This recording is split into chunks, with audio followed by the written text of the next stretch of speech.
so it remains to be seen if any of those words will come out of here. But of course, for this channel, you'll be watching it pretty closely to see if anything comes out.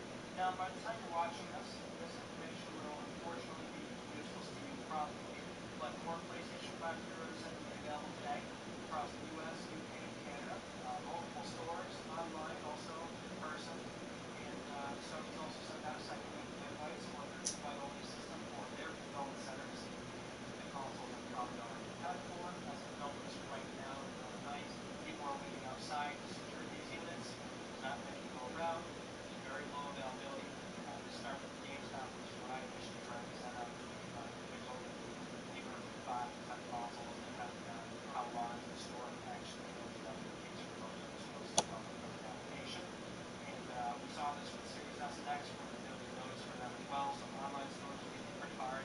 I know it's frustrating, but this will happen with any desirable product. It's happened with multiple console launches. It's unfortunately an expectation of this type of process. Now, there is 2 caveats to this recent batch. Number one, these consoles were not being promised for day one delivery or availability. It could wait a few days, probably a week, maybe longer, although that seems unlikely. Just that retailers and Sony are not promising that these consoles are ready for day one. This very much looks like a second shipment. And this could be the company just trying to cover themselves here, trying to underpromise and overdeliver. They would love to fulfill every single order on day one. They can't. This is what they're telling you if you did order today. The other thing that we saw is that they're all just consoles, no digital this time around. So we kind of saw this coming moving forward, where based off that initial pre-order that went up after the GameStop showcase, if you went to a local store, you saw that they would have physical consoles versus disc-based consoles. If you tried to order online, digital PS5 sold out every single time. Sure, demand plays a role here, but it really is a matter of allocation. There's far less digital PS5s to go around than disc-based PS5s. We're even seeing this with Microsoft. There's less Series S and Series X. Both these companies are pretty aware of the fact that these lower-priced boxes are considered less desirable versus the main machines. And this is actually a good segue to our next news story, which is SIE President and CEO Jim Ryan discussing with AV Watch how the company actually considered a lower spec Series S type box, but then ultimately they didn't follow through with it because normally these boxes aren't that desirable. He says, and quote here, "One thing that can be said is that if you look at the history of the games business, creating a special low-priced, reduced-spec console is something that has not had great results in the past. We've considered that option and seen other executives who have attempted this discover how problematic it is. Based on our research, it's clear that people who buy a game console want to continue using it for 4, 5, 6, or 6 years. They want to use it future-proof and not going to be outdated in 2 to 3 years."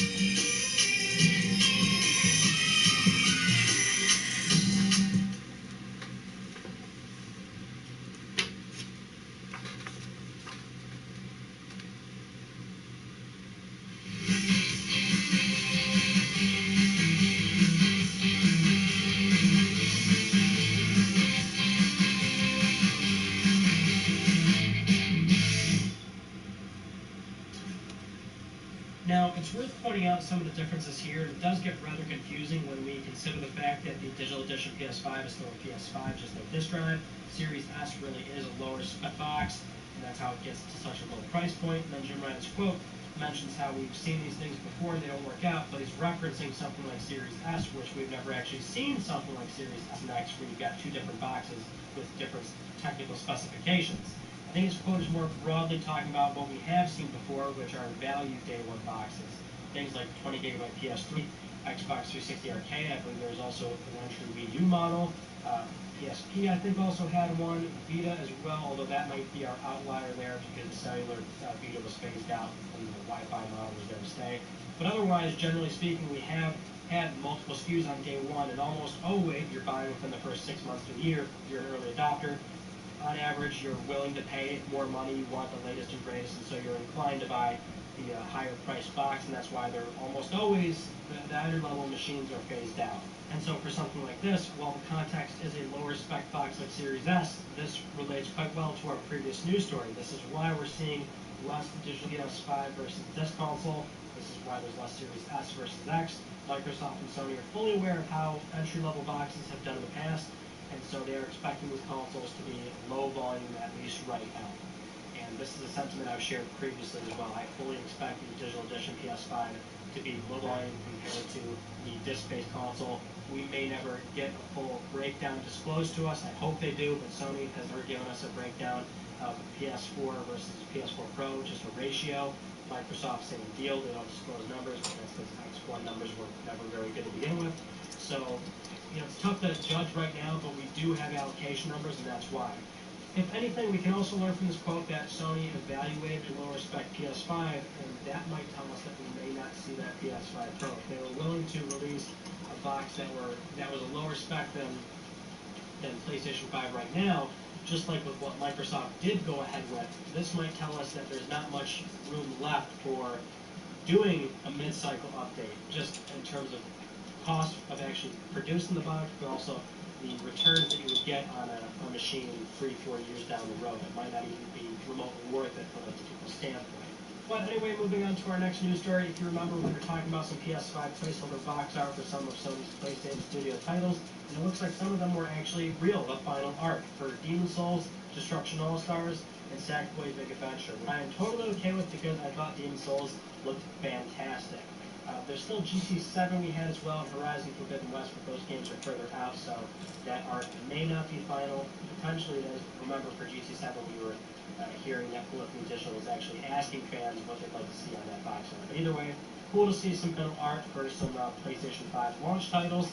And for Sackboy Big Adventure, we learned that there's also a plush edition of the game, just like Little Big Planet 3, where if you buy this special edition of the game, you will get a Sackboy plush, which I'm a total sucker for, so I can easily see myself buying that version.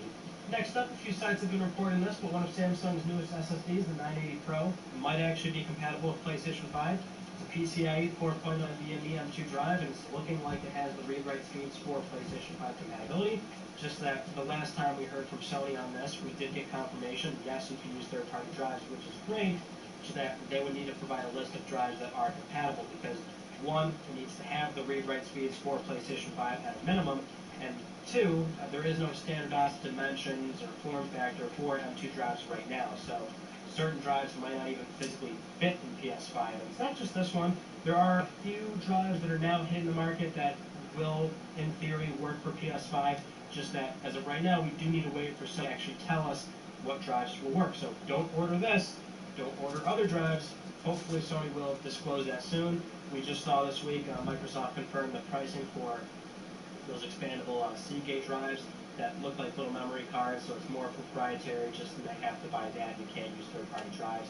And the pricing for that, 1 terabyte, $220. It's a little eye-watering for some people, but this is the market value for these things. In fact, the 980 Pro, the MSRP for the 1 terabyte is $230. The only benefit on the Sony side of things is that it is third-party, so you have options. The pricing should come down much faster than what Microsoft would be offering for, again, what is slightly more proprietary in nature.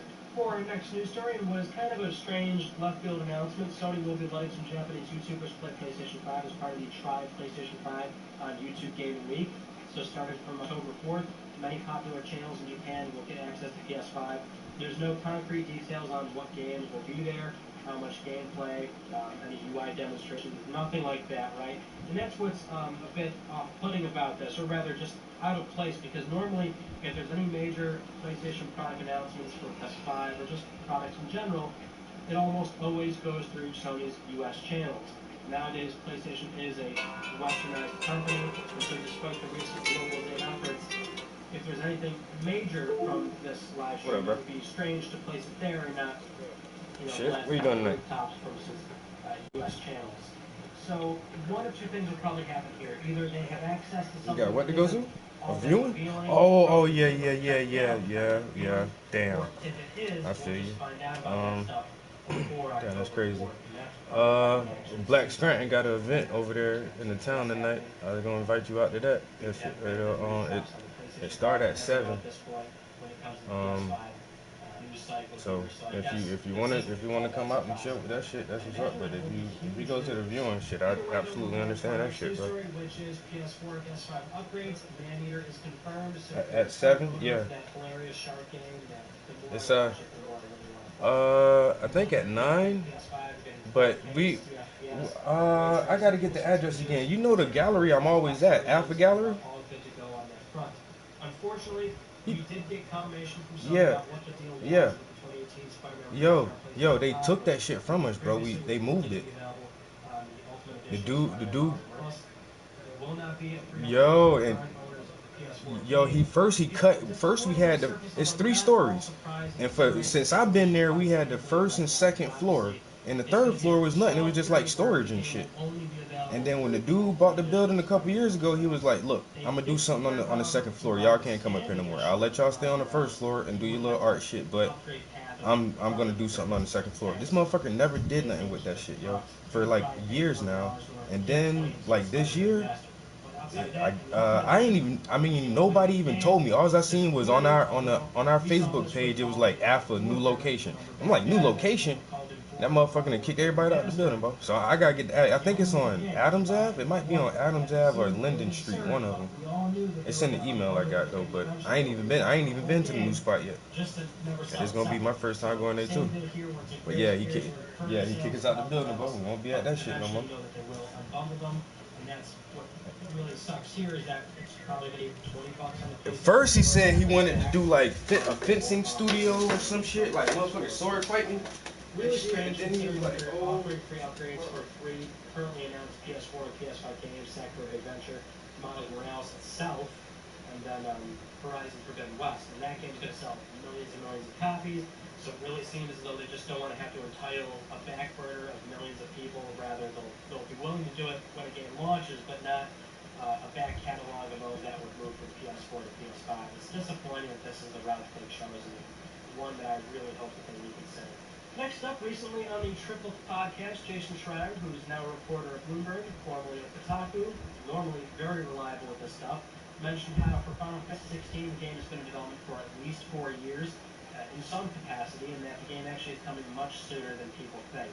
This is, of course, encouraging to hear. Square Enix has never had a very good track record with the timeline for releasing their games, and certainly for the previous entry in this franchise. We were waiting a very long time, and it went through a total rebrand and everything like that, but we did see a lot of meaningful footage during the initial reveal for this game at the PS5 showcase. Now, granted, this was the only game there that was not running on PlayStation 5 hardware, so you have to figure that it is still a few years away, but we saw a lot. Enough to the point where you know they are further along in development than people would probably give them credit for. So this might be a title where we could see it within the next 2 years, probably 2022, maybe 2023, just not that unless major problems hit this game this far along in development, it won't be something where we have to wait well beyond 2024, 2025.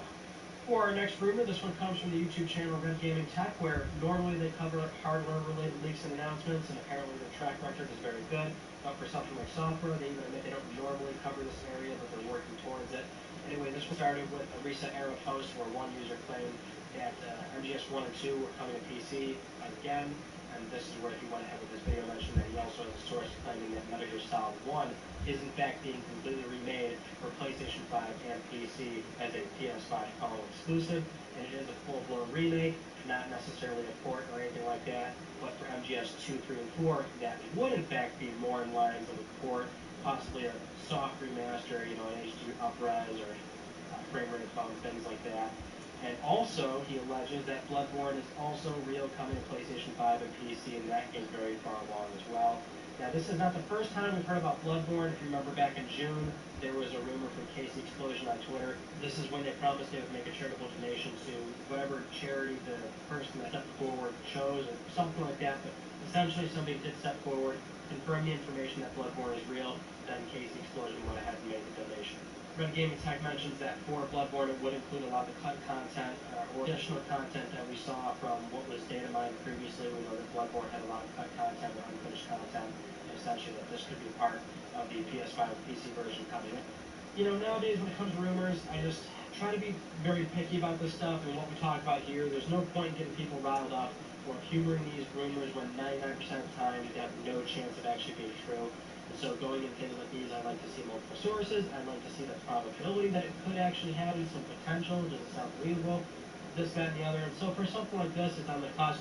I would like to see a little bit more. This story got a lot of attention this past week, and we did not talk about it. And so Bloodborne does make a lot of sense on PC.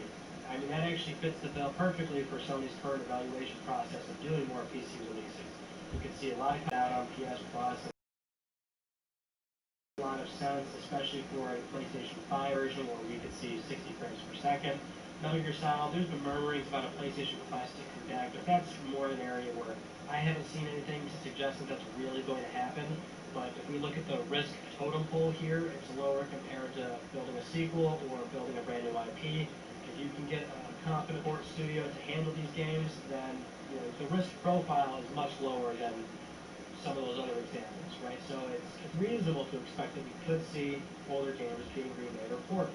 For now, though, we'll catalog this and keep our eyes on it. Next up, this past week, obviously, we saw one of the largest media announcements we've had in a very long time, where Microsoft plans to acquire ZeniMax Media for $7.5 billion. This includes Bethesda, ZeniMax Online, Arcane Studios, id Software, Tango Gameworks. This is a lot of valuable talent, a lot of valuable IP. They bought a whole publisher, bringing their total first-party portfolio up to 23 studios, and now it's just a matter of will they continue? Well, according to Microsoft CEO Satya Nadella, they definitely will. Speaking to CNET, he said this: "You can't wake up one day and say, 'Let me build a game studio.' The idea of having content is so CNET that they will consider buying even more video game companies in the future." A lot of people still reeling in from this announcement with a certain level of anxiety and concern, and certainly if you have that PlayStation preference, this would matter to you, where you're unsure of the company's future or being able to play your favorite games on PlayStation hardware, that you don't have to go out and buy an Xbox, a PC, subscribe to Game Pass. Outside of the fanboy stuff, that should go without saying, but if your budget allows it, you try to play games everywhere or own a little bit of everything. Content is king at the end of the day, and ironically, the CEO, Satya Nadella, is well aware of this, despite being openly not much of a gamer himself. He knows, regardless of sector, content is king. That's why he's open about it. You can't really just build a studio from the ground up, so what do? We bring in this content that's already established so we can reach more communities, and that's what it's really all about. And so this company has been very dedicated, and I think I remember like 2 years ago making a video saying something along the lines of Sony should be afraid of Microsoft because of what they had the potential to do. And at the time, that was after them acquiring like 3 or 4 studios or 4 or 5 studios in 2018. And I said, look, that's commitment. That's commitment then, and it's commitment moving forward as well. Despite how large those studios were at the time and how large some of their recent acquisitions are right now, where they're considered more AA or B tier, you can devalue them all you want, but there is a certain level of commitment there. Now we've seen a major acquisition that really puts them on the map. And so if all those previous acquisitions weren't any indication, this certainly is one here now. There is a slight rumor that is being paraded around that now they're looking at buying Sega, and there's just a bunch of ridiculous reasons as to why that is. Let's just remember that major multi-billion-dollar acquisitions aren't teased on the internet. And also Microsoft confirmed that there's not going to be any acquisition news coming up in the TGS. That, I think, was the original rumor. So, not happening. But these conversations continue to happen. Sony, the same deal here. So we didn't mention this in the Tuesday discussion we had, but how is Sony going to respond or retaliate? Now, look, if you don't know, Sony doesn't really have the capital to do something like this. And that's the one benefit of Microsoft, and, well, I guess the greater benefit of the Microsoft CEO backing the Xbox division, that they release this much capital to invest in the Xbox platform. And so they are being very serious about keeping that division alive and well, and trying to make a decent foothold in the market that they're going for. But that's still the difference. People are really getting a little mixed up about this. This is why it isn't the most foreign concept to expect some of the largest Bethesda titles could still ship on PlayStation, because what they really wanted was Game Pass content. And so the real loss here, when you look at the long term, is that these games are not going to go into a PlayStation subscription-based service. Not going to happen. That's almost certain. but maybe they still ship that many dollar games on the platform. Maybe. Still a possibility, I think. Who knows? Either way, we'll continue to see Microsoft do more acquisitions, and we'll continue to see Sony do what they do best. PlayStation Studios, worldwide studios. PlayStation's had content. This is something Microsoft's been lacking. They're playing the catch-up game, and they've made a very good get with this recent acquisition. But PlayStation is still in the position they've been in. That doesn't take away from what they've been doing, the success that they've been seeing. They have some of the most talented developers in this industry, and Sony has a knack for acquiring the right talent and fostering that talent into a studio that does make sense. Remember, you can't just build a studio overnight. Sony's figured out a good way to do this over time, and that's something that can't be taken away from them, I guess, unless Microsoft steps in with the right check, but you get what I'm saying. For our next news story, tomorrow, September 26th, would have been Outbreak Day. This is the day every single year where Naughty Dog and The Last of Us fans celebrate the game's lore, where in the game, September 26th is when the virus actually breaks out.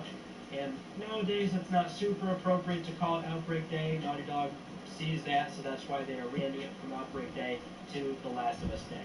And it will still go on as planned for some announcements and celebration tomorrow. What we can expect, not necessarily sure, although it is worth noting at least. We are waiting for an update on The Last of Us faction, so if anything, maybe that. I wouldn't hold out too much hope, but if there was any appropriate day to see Naughty Dog related announcements for something like factions, maybe something with The Last of Us Part 2, another update, possibly something on PlayStation 5, tomorrow would be the day, but again, don't get your hopes up. Moving on, we've got some new patents to go over that were recently uncovered, and we'll start with this one. It looks like it could be the PS5's UI. However, this does look quite different from the initial 4chan leak, if you remember that. And then we had an additional patent that actually matched the 4chan leak in a somewhat similar fashion, telling us that maybe that was the UI. This looks different. However, if you do take a look at it, the top left gives us notable UI features like the friends icon or messages, notifications, things like that. But the bulk of the image there shows a horizontal to the actual content. So for this, it looks like Verizon do particular sections of the game without actually having to start the game and go to it. Interesting to see if this is the actual user interface or rather a smaller section of it, or perhaps another patent in the 4chan leaks, giving us a different idea of what it looks like. But of course, the UI could have changed a good amount by now. We'll have to wait and see. The next patent is yet index controllers, and it appears as though there definitely could be the potential for finger tracking, which would be fantastic. We know that someone's evaluating that behind the scenes as well. But more importantly, one of these panels actually shows PlayStation VR. Paul White. Bronx, what up, guys? I'm in here. I had to go do something real quick, bro. Almost done with this shit. Oh, y'all both bounce out at the same time. Fuck y'all niggas.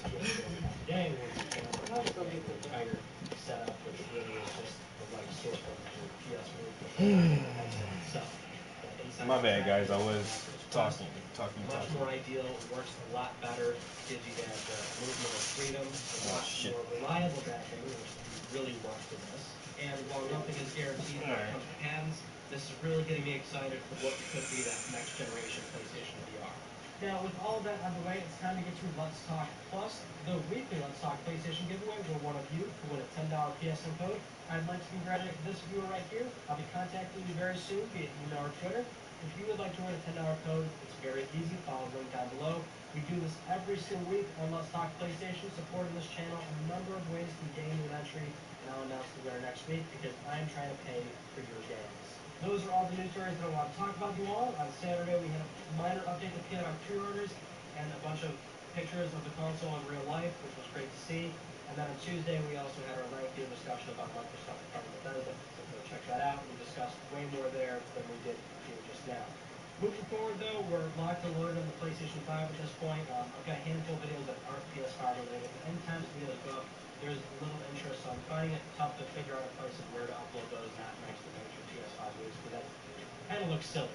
So I don't know, we might save some of these projects going into 2021, but remember this is all PlayStation, not just the PS5 channel. So we do everything in the world with PlayStation, and just a minor warning as to what the content might look like moving forward as we cover this brand new, exciting hardware launch.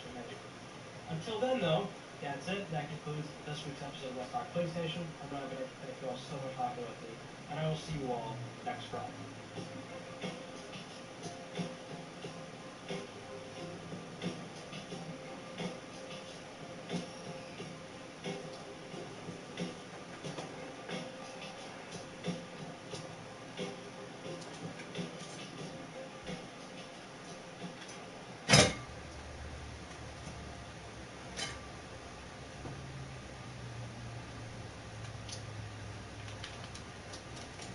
That Xbox order thing was going on today.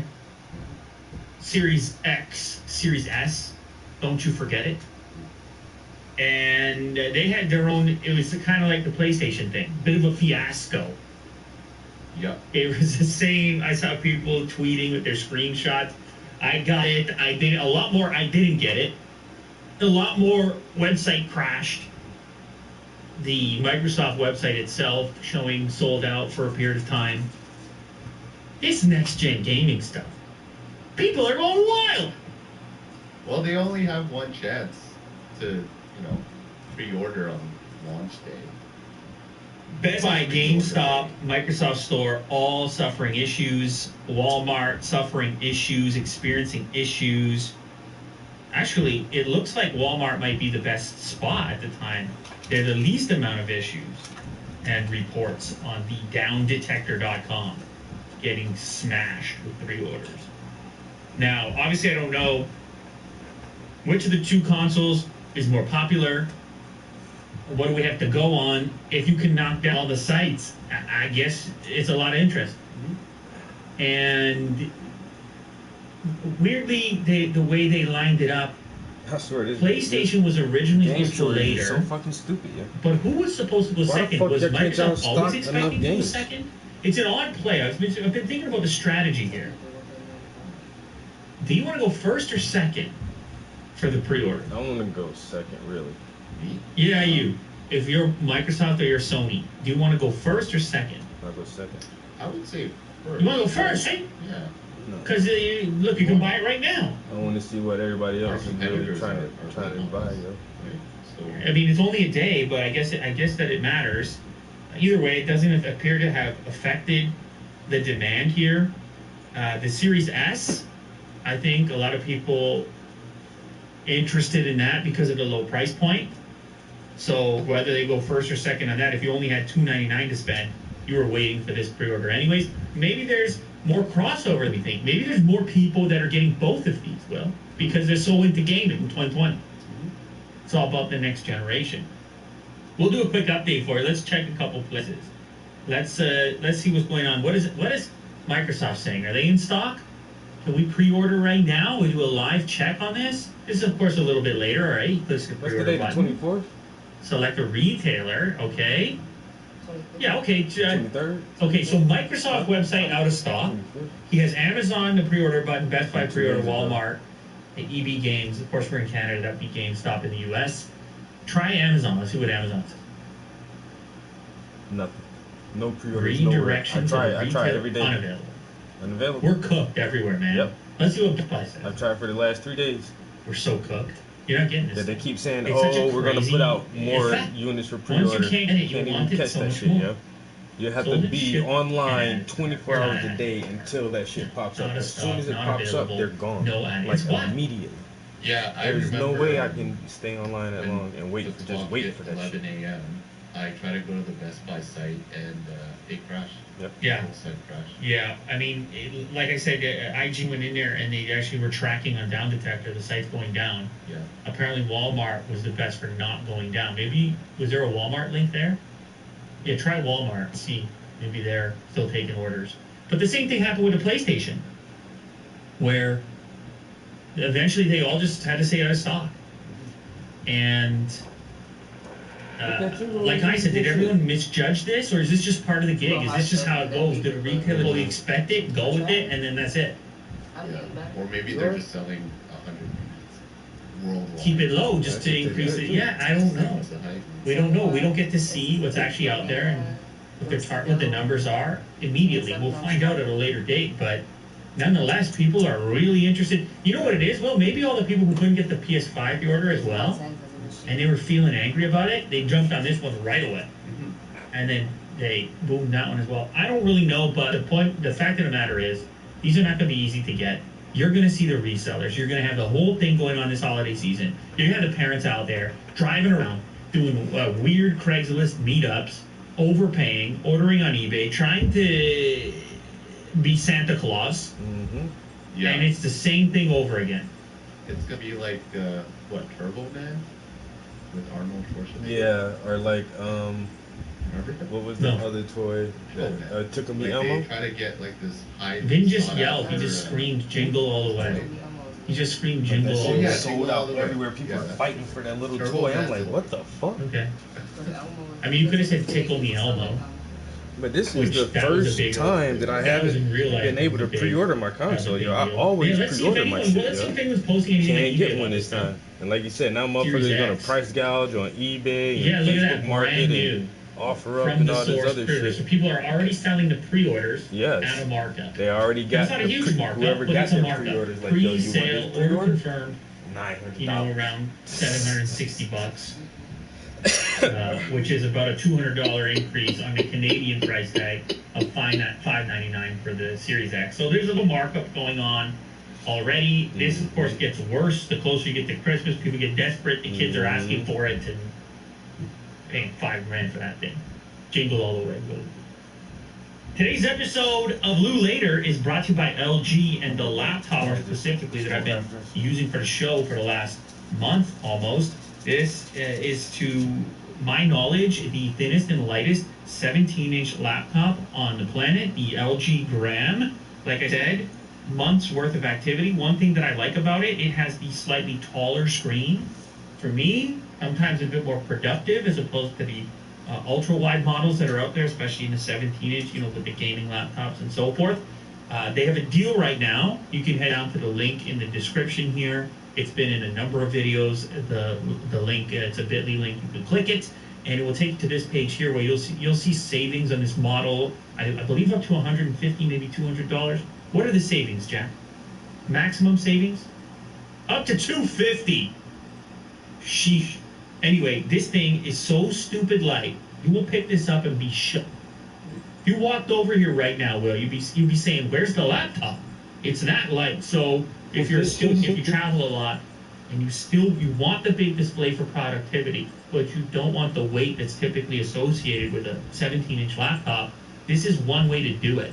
But of course, they make other sizes as well, 15, 13. So check out the website, check out the LG Gram, and shout out to LG for sponsoring the episode. We have some Pixel 5 stuff.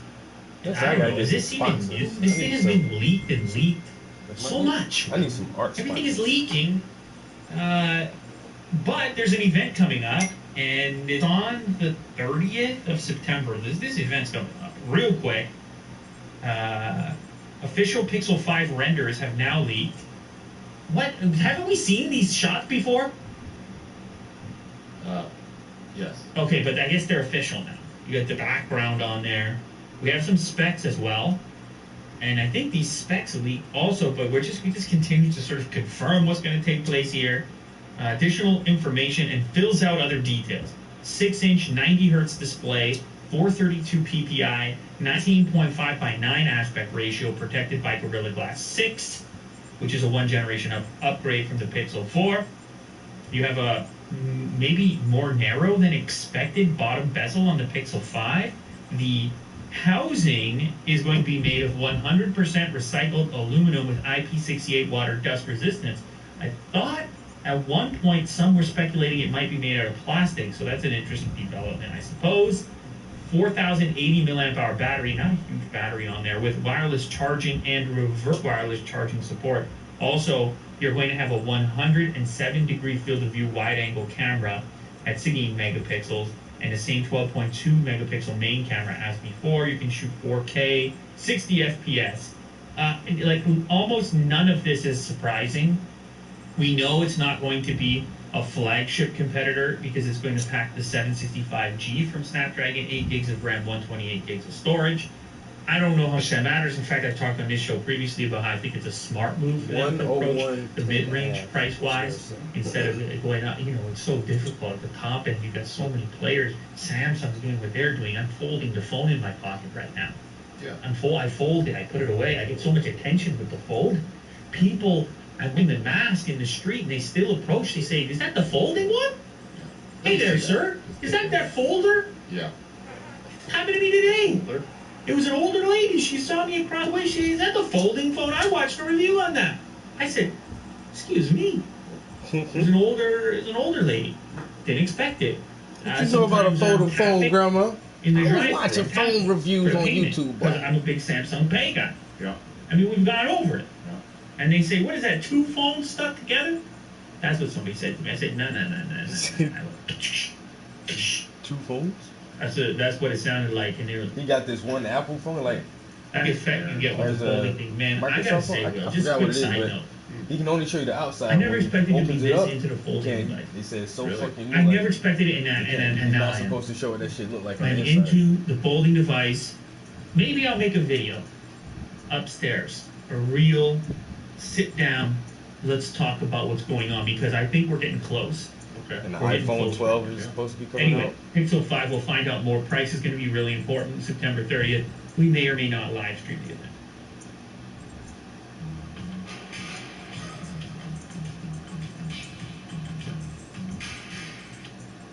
We also have a price, speaking of prices, on this guy. You remember this one.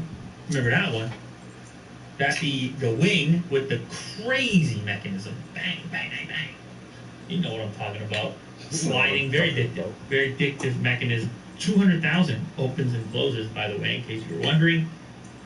We were really curious about the price point on this thing because it's not exactly a foldable, but presumably it would be more expensive than a typical phone because you have this mechanism in the secondary display. We have a sort of confirmation from Phone Arena. I believe they've done a type of conversion, and we were curious about this because the conversion actually put the price closer to 1,000. But rumors were saying when it did come to the U.S., it would actually be more like 800, and that's essentially where this lines up for an official U.S. price point of anywhere between 800 and 1,000. However, this writer on Phone Arena says he's pretty certain now in predicting the phone will not break the $1,000 psychological barrier, which I think as well it is a key. $1,000. You go over, you add that extra digit on the end there. It's gee, I gotta save up for that. I think being below that is a big deal, Good. and especially when you compare it to non-folding devices like the new Note. I got the new Note right over here. I can just reach and grab different phones. The beauty of it. Everything's around. That one's over there. Anyway, this thing you're going to spend more than that, and it's not doing any fancy activities. Great phone nonetheless. You have a great time on things, no problemo. But it doesn't do any of the fancy activities. So now you can get yourself a fancy activity phone without a fancy activity price. Because all the other fancy activity phones, you're looking, well, I mean, with the Surface Duo, you go to around 1,500, Yeah. 1,500. Obviously with the Z Fold 2, you go to 2Gs. Yeah. What Huawei put out with the Mate stuff, 2Gs. The Motorola Razr product, 2G, 1,500. It's a lot of cash, man. Yeah. So if you want to be a part of this futuristic, my phone is not a slab, and you can do so for 800, that's something. Uh-huh. It's not foldable, but it's something. It's nice that they put innovation instead of smaller price. Now, part of what was helpful there, they went with the Snapdragon 765 as well. They didn't get too crazy on the specs. 8 gigs RAM, 128 storage, 4,000 milliamp hour battery. But you're definitely going to turn some heads with that one. You're going to get the same. You know, the lady who was talking to me earlier. If I'm doing this, is that the one? You're still going to get some of that action. Yeah. Speaking of getting some action, FlexPi, the Royal FlexPi back First one. with the FlexPi 2. Yeah, weren't they the first foldable? Like to show off and They retail? were the first in a smartphone package. It was the first he got here for sure, Yeah. and probably the first I saw, which I believe was at CES. Yeah. This one costs under $1,500. I mean, this one is still expensive. It's very similar in layout to their previous version, but they claim to have, fixed certain things. This takes advantage of the company's latest OLED panel. Not or the OLED. Outward-facing flexible Ooh. screen. This one is different because when it's folded up, it's still pretty wide. It's a different approach than what's going on with the Samsung product, which gets narrow, more like a typical smartphone stacked on top of itself in the folded mode. That's a giant smartphone, even when it's folded. This thing, I think it was just announced. It's going to be available. It's available right now on Royal's website and JD.com. No, it's not. It's on the 25th, September 25th at 10 a.m. Oh. Base model, 8 gigs RAM, 256 storage. That'll be $1,470. Who's gonna pay Converted from $1,400 Chinese for a currency, phone? available in 3 colors: Cosmic Gray, Midnight Black, Sunrise Gold. It's also going to have a Snapdragon 865 in it. And the display is enormous, 7.8 inches, 1920 by 1440. It'll have stereo speakers. That is one of the weirdest and most pleasant things about the Fold, the Z Fold 2. The speakers are wild. They're good, eh? And people are, maybe you're out there thinking, well, I just put the headphones anyways. But I don't feel the need to put the headphones. I'm watching videos and I'm still blown away with the speakers. I guess there's a little extra space in there. Samsung spent a little extra time. It's real stereo when you have it in landscape. It's an incredible experience. I'm talking a lot about this phone, I just realized. Anyway, when it's folded, on the other hand, you have a 5.5-inch main screen. So that's quite a bit bigger what Royal's going to do with it. I don't know how compelling this is. There were some issues with the original one. I still don't... I'm nervous about the outward folding design where the screen is still exposed and it folds like sort of backwards, which is what the Mate X did from Huawei.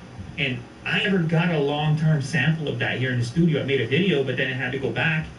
And so there was some nerves and apprehension about having the screen exposed all the time. The soft screen, the flexible screen, which is, I always had a little more confidence in the Samsung approach, which was to close that up and then have a typical smartphone screen exposed on the outside, which was glass and more durable. But there is the downside here. We have a small screen when you want to interact quickly, and that's what the backwards folding thing is attempting to fix. But I don't know if the trade-off there is worthwhile, and I don't know. It's kind of hard to recommend spending $1,500 on the real product when you could spend a little more on the Samsung product. I'm just putting that out there. I'm just putting that out there. I'm just saying. It's also going to have a 4450 milliamp hour battery, so that's kind of nice. Pretty big battery over there. 5G enabled, and it can last 200,000 bends. Supposedly, it's been tested for. So that's actually the exact same number as the spinning display on the LG Wing. Interestingly enough. 200,000. Microsoft will apparently honor Bethesda's PS5 exclusives, but future console releases will be case by case. How crazy is this? They buy the parent company of Bethesda for $7.5 billion, and in the exchange, they're purchasing essentially 2 titles which are slated for PS5 exclusive releases. These 2 games, Deathloop and Ghostwire, were being developed by them. However, they were going to come out only on PS5. So now Microsoft is in effect publishing games. One of their companies, a company under their umbrella, is publishing games only for their competitor. Yeah, strange. But you had to know. I guess this deal happened before, right? The exclusive deal? Absolutely. Yeah. Yeah, and you had to know when you heard about the scale and the scope of the acquisition that there was the potential for this crossover. They're working on so many things, this variety of developers under the umbrella of the parent company, which also owns Bethesda. And so people immediately started thinking, wait, did those get canceled? Does Microsoft have the ability to drop those games right away to hurt their competitor? I don't think that would be a smart move, obviously. I think you follow through with the work and you just make a better name for yourself when you go and start to approach exclusives in the future that are only going to be on Microsoft's side, on PC or Xbox. So they said that in the meantime, let's be official here. Phil Spencer says Xbox plans to honor the PS5 exclusivity commitment for Deathloop and Ghostwire. And I don't know, maybe contractually they have to honor that. Yeah, that's what I thought right away. Can you even come in and sever those things right away? That would be complicated because you already agreed to deliver the goods. Yeah. So it's a pretty interesting. It's almost a conundrum. They find them both. There's some other stuff here that should make people. Also, people could get mad. Customers could get mad. They could say, "You made this commitment, and I don't care if you have a competing thing. I expected to play my thing on the pre-order that I already had because the PlayStation pre-order went live before this acquisition, right? Yeah. It's kind of crazy stuff.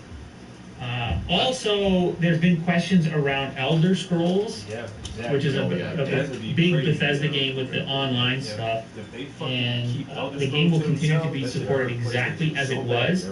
and we So fully bad. expect it to keep growing and thriving on each of the platforms that are currently supported. So it will leave no platforms, and it will be available on PS4, Xbox One, PC, Mac, and Stadia. So if there's any Elder Scrolls Online players out there that were concerned about losing their ability to access that game after the Microsoft acquisition, you don't need to be concerned either. So it sounds like they're going to play nice. Right. It sounds like they're going to do the right thing here and work on those potential exclusives. I hope they're new franchises. I hope that these groups go to work on thinking of new things and continue to maintain the old ones, which have built up audiences on all the platforms.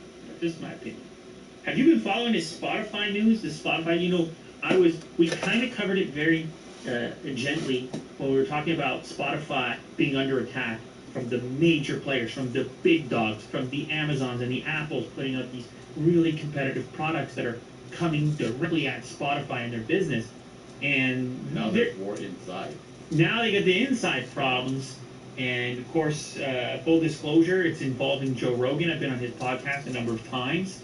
And I listened to his podcast, obviously, and I was following the news when he signed the deal with Spotify in the first place. And a lot of people had questions about how this deal would go down, what kind of arrangement would be made, what would exist in the contract, and what would he be continuing to do on his show, and would that be impacted in any way? Now, knowing him personally, I wouldn't expect the show to change or for him to sign a deal that drastically change the show. He likes it the way that it is, and so do a lot of people, honestly. Yes. I mean, the numbers are kind of there.